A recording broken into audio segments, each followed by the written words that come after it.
The first time I noticed something was off was when I was showering and I found out that I was missing a scar on my chest. A small childhood scar from playing in the woods was gone. Simply smooth flesh between my breasts now. It was strange, but I figured at first the scar just faded too much to be seen. I knew scars faded. I never heard of it going from visible one day to invisible another day. But logically, that had to be a thing. Just like how storm clouds had an edge and you could be playing in the sun in the front yard and be shivering in the rain in the backyard. A week later, I realized that the polish on my left foot was gone completely, but not on my right foot. As I examined my leg on the edge of the bath, I found a few other odd details. My left leg was completely hairless and smooth, and just above the knee, I noticed a clean line where my skin color changed. Not by a lot, barely half a shade, but I could see it in the bathroom light, which was a little more worrying, but I told myself it was just a tan or something similar. After all, people's body parts didn't just change. The next thing that had changed was too much for me to ignore. I noticed my eyes changed in the mirror. No longer hazel, they were a shocking shade of blue in the reflection. I no longer could wear my glasses because when I wore them, they blurred my vision. But the worst part about my eyes changing wasn't how they looked, but how they looked at things. After seeing myself in the mirror, I went back to my bedroom to get my phone to call for help when I saw it in the middle of my room. I'll try my best to describe what I saw, but the animal kingdom, science, and even our language was not made to describe what I saw. When I saw what I saw, I knew in my heart of hearts it wasn't of our reality, and it was something alien to our very idea of life and existence. It hovered half a meter off the ground. It was translucent and roughly in the same shape as a shield. It was a meter tall and looked flat, almost two-dimensional. In the center of what I guess would be its face was a black circle similar to the pupil of the eye. From the black circle, black roots or veins snake and infiltrated the clear, almost aqueous line where it reached the edges of the shield. As the black circle pulsed, so did the black roots and the shield itself. As it focused on me, almost like it was an eye, it then unfolded is the best word I could use to describe it. It was no longer flat, and large feathery wings unfurled from the translucent back. Wings as black as night, where the barbs of the feather seemed to pierce the air around it, letting drops of light drip off of them. And in the center of each feather was a golden eye. Golden eyes that focused on me as the wings unfurled, stretching across the room. First 2 wings, then 4, then 8, then 16, doubling and doubling again until the room was full of feathers, and then the wings contracted, violently pushing the abomination through the wall, simply fading through like the wall wasn't there at all. The movement most similar to the movement of an octopus trying to escape a predator. I knew in that moment, somewhere inside of me, I knew that what I just saw me as well, and it was terrified of what it saw inside of me. I knew I would need immediate help in that moment. Something my old psychology teacher used to tell me was if you were insane, the most sane thing to do was get help. So, I grabbed my home phone and called the Vanguard for assistance. The operator was very kind and had a lot of questions. When I reassured her I was no immediate danger and that I was seeing things, but I was aware that they weren't real, she told me the Vanguard escorts would be there in 20 minutes. I waited outside for them, my purse, keys, and notebook in hand. Outside, I saw more strange things drifting through in the early morning light. In the sky above, I could see fleshy blankets that moved through the air like a jellyfish, drifting and squirming far above me. Thankfully, they weren't anywhere near me. I watched down for the vanguard to arrive. When they arrived, they asked me a few different questions to gauge my mental acuity. Then they asked what I saw in my hallucinations. And they took me to the low-security psychiatric hospital at the edge of Eden City. At the hospital, my doctor asked me more questions, took some of my blood, examined where my leg changed, took a sample, and finally put me in the MRI, trying to see what we could see in the MRI. In the MRI, they found nothing wrong with my brain structure, so they had me stay overnight with some lithium water to see if that would help the hallucinations. Then in the morning, a different doctor came by to take blood from me again. This time, he took a lot of blood from several different parts of my body. My legs, my arms, my torso, and even grabbed a big needle to stab into my hip. He didn't smile. He didn't introduce himself. The nurse who walked with him told me that they found an irregularity with my blood, and they needed to get more samples. When I asked what irregularity, the nurse, very reluctantly, told me that my blood had at least 2 different DNA samples in it. They figured the sample had to be contaminated, hence why so much blood and from so many different places. Because if that DNA came from inside of me, then I had a case of chimerism or something worse. At night, as I began to fall asleep, I saw something new approach me. It descended from the ceiling on metal wires that I knew, just from glancing at, was sharp. This abomination was made from wires and shaped roughly like a spider, with eyes made of glass and fangs that resembled the doctor's syringes. As the spider got close enough that I could see my own reflection in its glass eyes, it scurried up its wiry web, and it vanished into the darkness. It was terrified of me, and the lithium wasn't helping to keep me from hallucinating these monsters. Today, my hair was replaced. Specifically, the hair on my head was replaced. Now, instead of being curly and brown, it was straight and red. The hair on my body hasn't been replaced yet, and this is only drawing more and more questions. Hair can change as you grow older, but it doesn't just replace everything on your head all at the same time, especially hair that is already grown, especially while leaving your body hair untouched. The doctors had discovered something interesting from harvesting my DNA. All of my replaced tissue shares the same genome, as far as they can tell. They're still uncovering it all, but that genome is decidedly not my genome. The only good news they could tell me is that invasive genome appears to still be human and non-cancerous, which is somewhat a relief, but they still don't have any real answers for what is happening to me. I have been moved to quarantine and placed under 24-hour observation. They don't think it is contagious, but they do think someone, or something, is doing this to me. I have spoken more to the doctor, who shared more of her theories with me.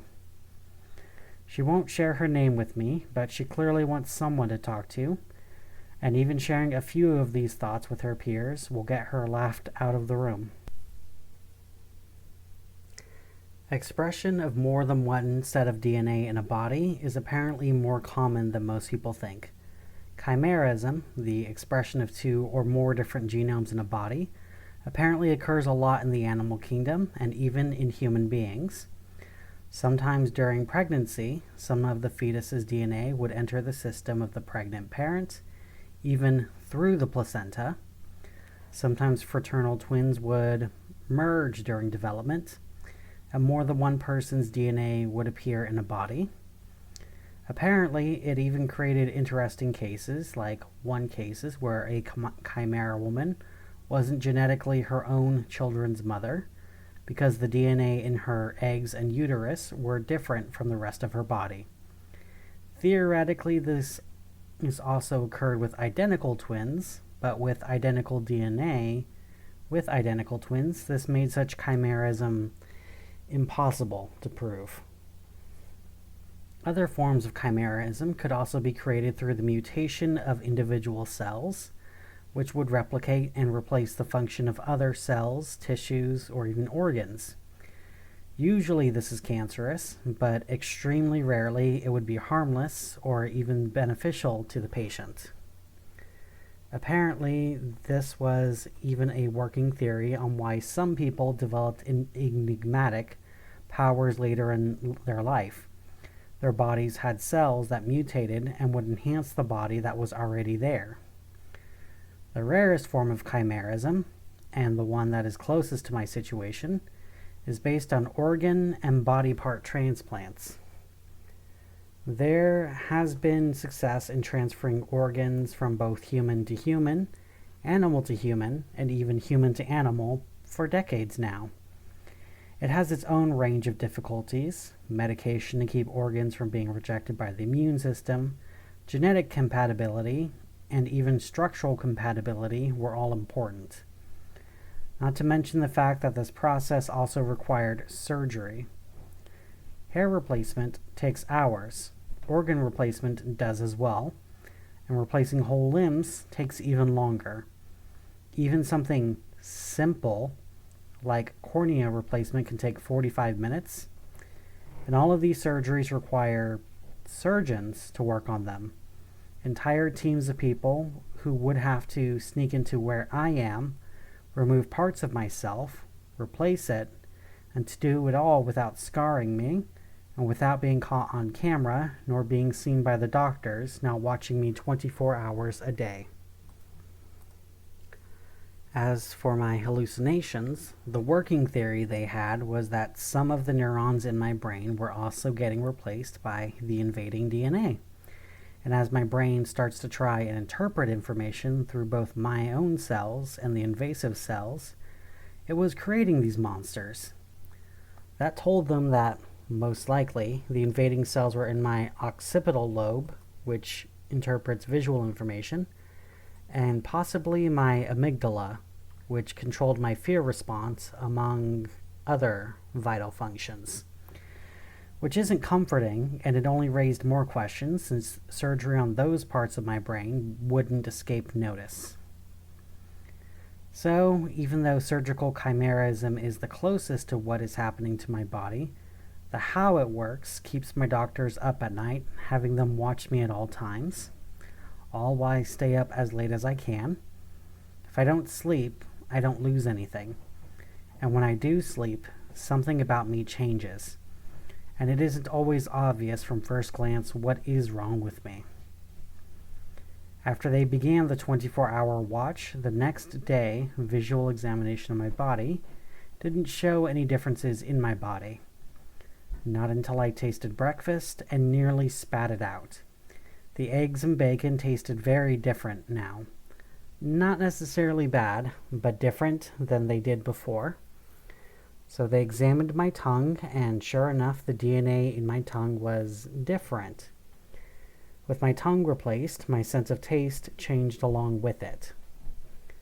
Just like how I started having visual hallucinations when my eyes were replaced, or when my ears were replaced, and I started hearing constant whispering. A whispering I couldn't quite understand, but it was always present. Like the constant buzzing of electricity, but instead it was thousands upon thousands of little voices. Little voices that silenced themselves when I told it to stop. I also started having hallucinations of both smell and taste. The doctors smelled foul when they lied, and I could taste the fear in my food. The lies smelled like bleach on their breath. The bigger the lie, the stronger the smell, and they didn't even have to be close to me.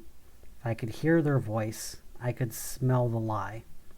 And as for fear, it tasted like licking raw chicken bone and feeling the taste creep down your throat, scratching and burning the whole way.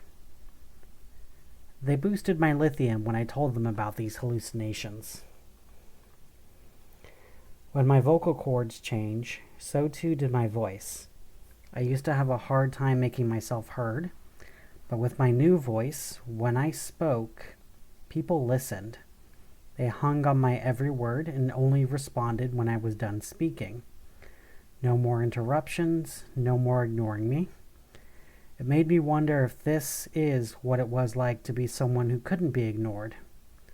I was important with my new voice, but my transformation only continued. And as time went on, MRIs and further blood tests proved that more and more of my organs were getting replaced. The lithium didn't stop the hallucinations altogether, but they greatly lessened it. When I tried to stop taking the lithium, it changed how the doctors looked. I could see long shadows following them, shadows that whispered to each other, shadows that moved things around the space, shadows that would hide pens, needles, and even phones, causing chaos among the doctors. Shadows that looked more solid than the doctors themselves did. Shadows that were more real than the world around me.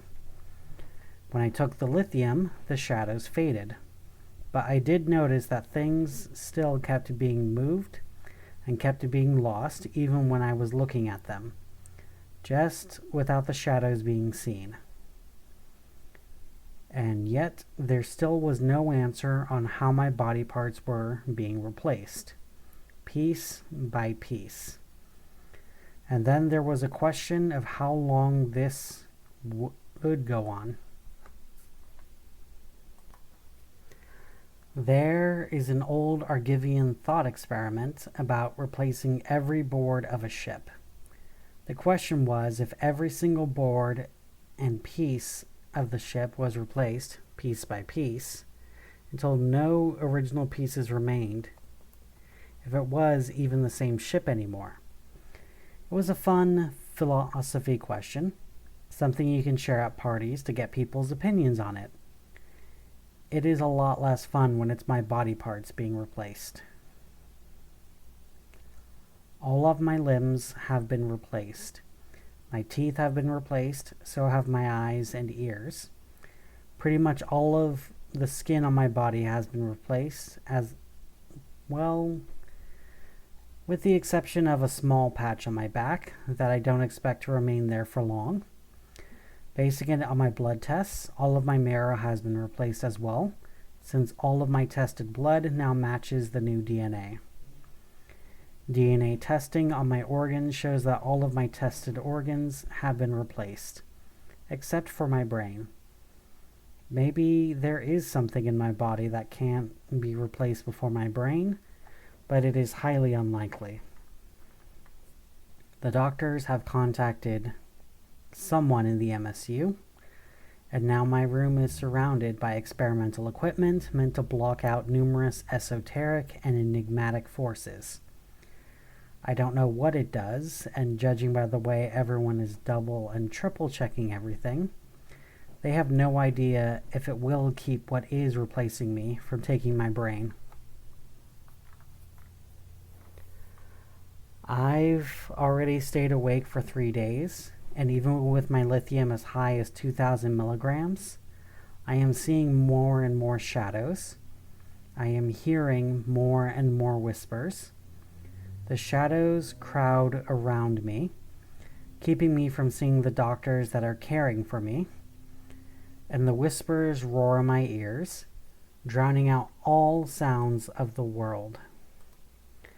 Then, while I am in a dreamlike, half-awake and half-asleep state, the whispers silence themselves, and the shadows part, revealing a figure standing at the locked door of my room, a being that entered without opening the door, not like he teleported or walked through the wall, more like he was always there, and it was just now I noticed that he was here. The figure is dressed in a flowing violet robe that has jewels and gold sewn into the lining. He wears a crown that resembles the crowns the old pharaohs from Kemet wore. A snake from the crown with living eyes that stare at me from all angles. The figure holds a long golden crook in his right hand, a crook that has old, rusty-smelling blood on top of it, like he has used it to strike many people, drawing blood from them. In his left hand, he carries an iron flail that has flecks of gold on the sharp spikes, like he has used it to smash something golden. The figure's head is very much like the skull of a man, but at the same time there is something very wrong with the skull that makes it very inhuman. His eyes and his skulls are made out of gold, with the iris and pupil painted on to make him appear like he is seeing you. But as I watch his golden artificial eyes, I feel like he can see me just fine through the painted eyes. His teeth are long, longer than any human teeth has any right to be. The tips of them, also capped in gold. The bases of the teeth are still red, like blood flows into his teeth from the bottom of his jaw.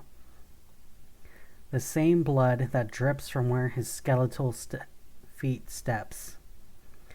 Each step he makes leaves a bloody footprint behind him, the train of his robes dragging more blood behind him, letting him leave a massive bloody river behind him.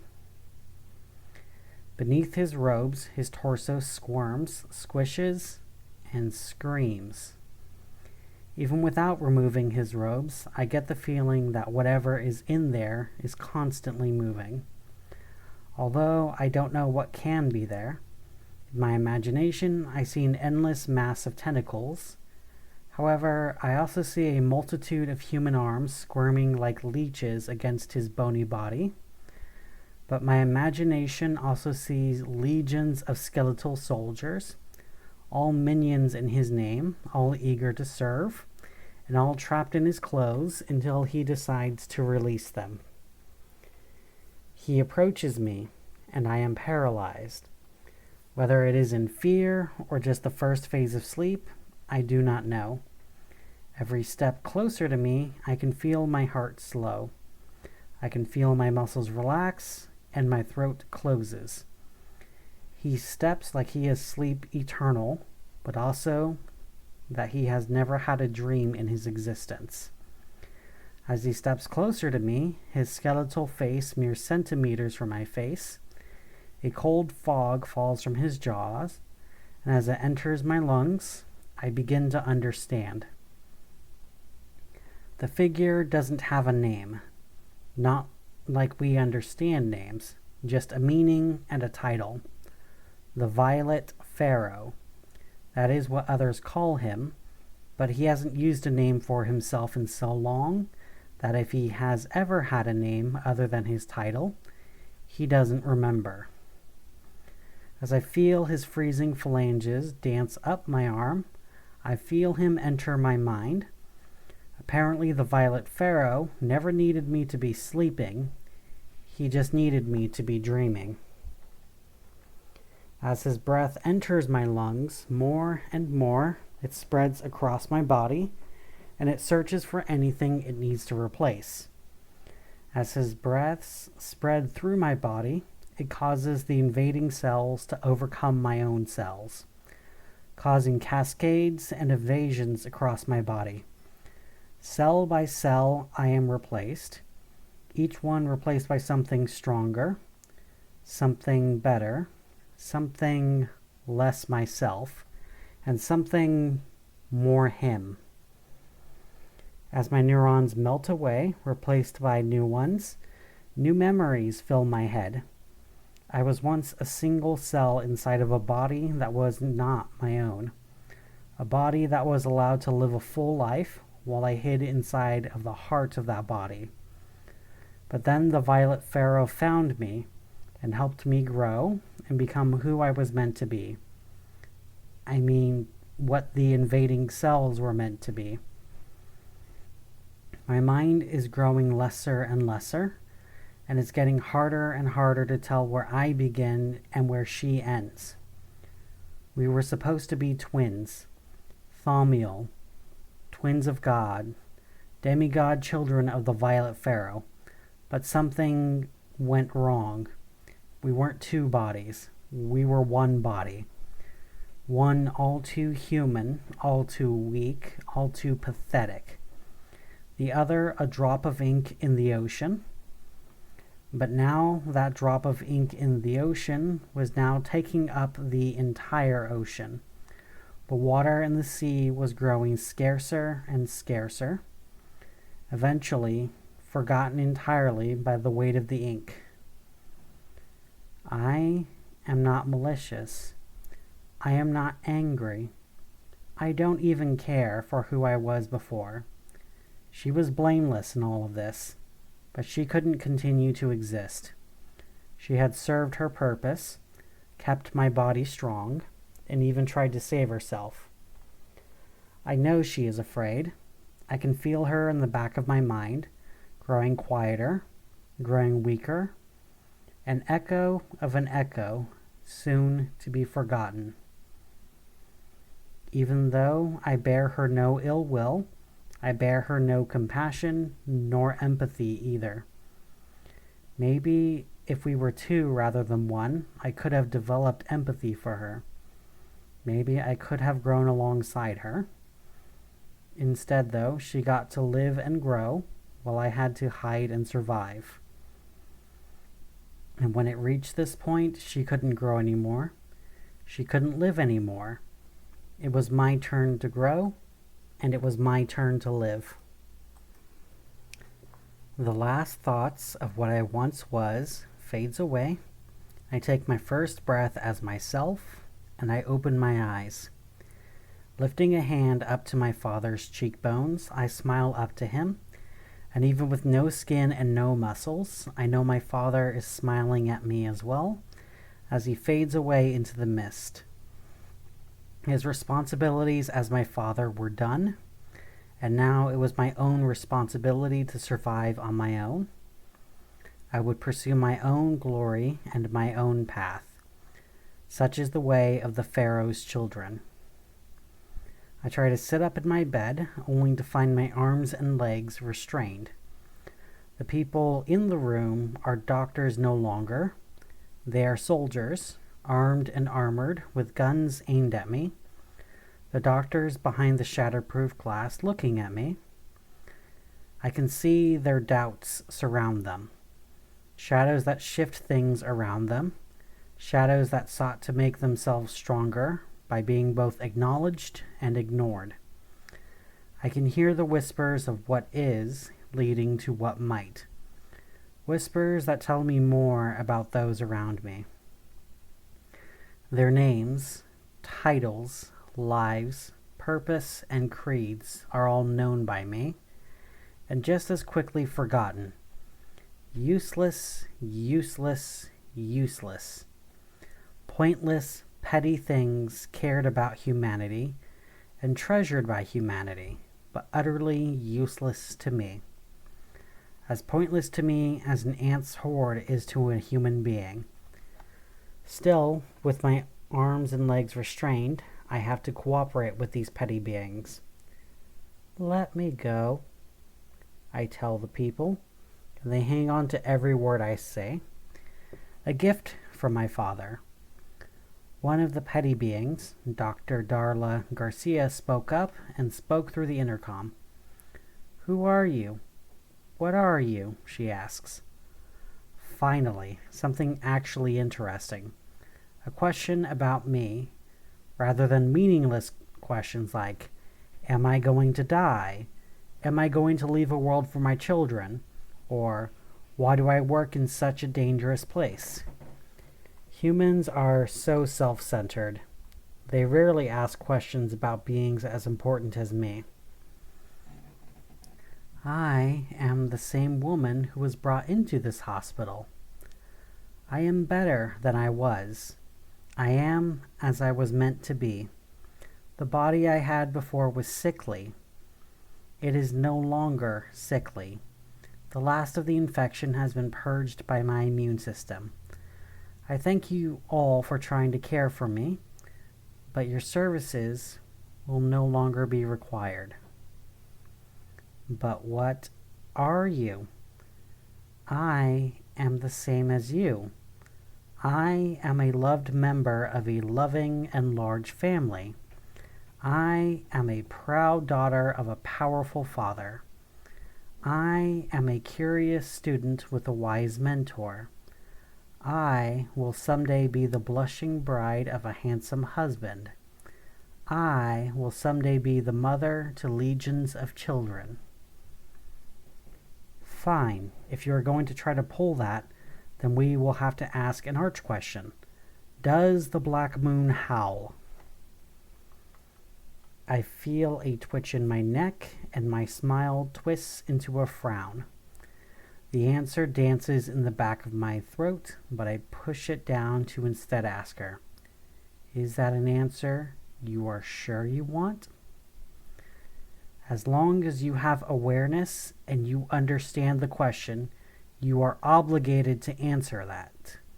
Even those that shape fate, those that carve earth, and those that paint the heavens are obligated to answer. I will hear your answer. Now I will ask you again. Does the black moon howl? I take a deep breath and close my eyes, pushing the twitch down, and I open my mouth to answer. As the words bounce off my tongue, I can hear everyone in the room with me and those beyond the glass gasp. When the words pass through my teeth, I can feel the room around me freeze in fear. And as the words dance past my lips, I can hear them all scream.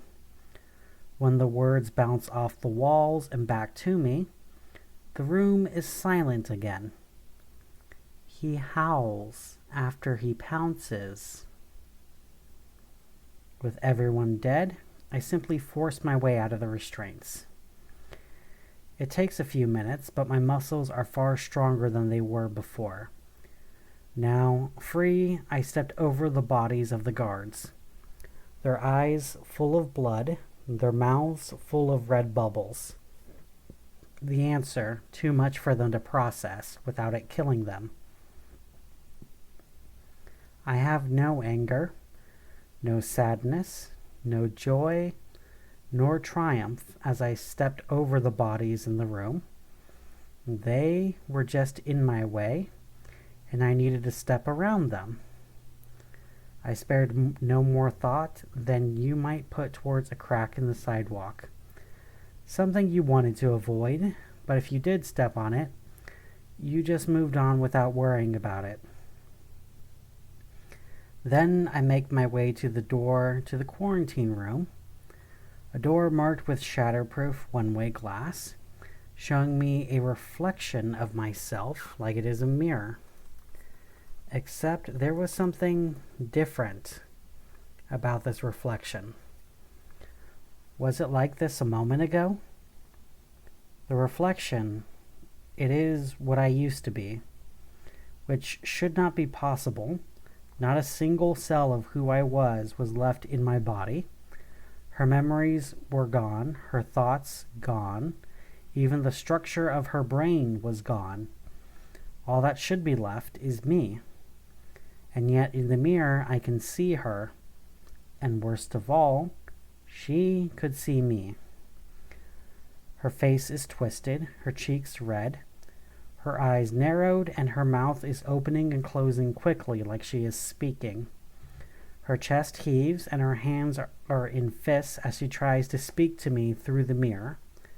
But there is no sound through the mirror. And my own blank expression and lack of comprehension causes her to speak faster, her chest to heave more, and her cheeks to turn more red. While I continue to stare, trying to understand her, who I once was, lifts her hands up to her throat, and I realize that I am mimicking her. My hands follow her hands, my jaw follows her jaw, but neither her nor I speaks. She closes her hands around her throat, and I follow suit, my fingers finding my carotid artery and my breath beneath my palms. Then she begins to squeeze, and I follow suit. My lungs burn, they struggle to catch any air. My fingers only tighten, and my vision darkens. The light fades, and so does she. Although, even as my lungs burn, my heart slows, and my vision turns to black, I find my mind wandering to the fact that I am not afraid. I feel mild disappointment that I didn't get a chance to live longer, but I am not afraid, angry, nor sad that I am dying. If this was my fate, then at least I got to live it. When I hit the floor, I don't even remember feeling it. It has been 3 days since the Violet Pharaoh tried to replace my brain. I clung on. I don't know how, but I clung on. I managed to strangle her, strangle myself, until we were able to pass out and hit our head on the floor. Whatever that did seemed to reset my brain, giving me full control again. I can still feel her wandering around the back of my mind sometimes, but she doesn't seem to want control. She has a lot of questions and observations, but it seems that my twin just wanted to be aware. And now that she got that, she stopped pushing for control. Whatever abilities she had, the strength, the voice, the sight, the hearing, and the knowledge of things beyond the veil, I still retain them, and the MSU has a lot of questions for me. Officially, they will let me go when they are certain that I am not changing anymore, when they finally get enough answers and they know that I am no longer a threat to anyone else. I don't think they will release me, even if they decide that I am no longer a threat. I don't blame them either. I have a lot of questions myself, and ever since my incident with my twin, my emotions have felt different. My emotions all feel like they're wrapped in a layer of cotton now. It's harder to truly feel anything. I know what I am supposed to feel. I can feel the distant echoes of what I am supposed to feel, but that's all. I think this is supposed to scare me, but I only feel curious.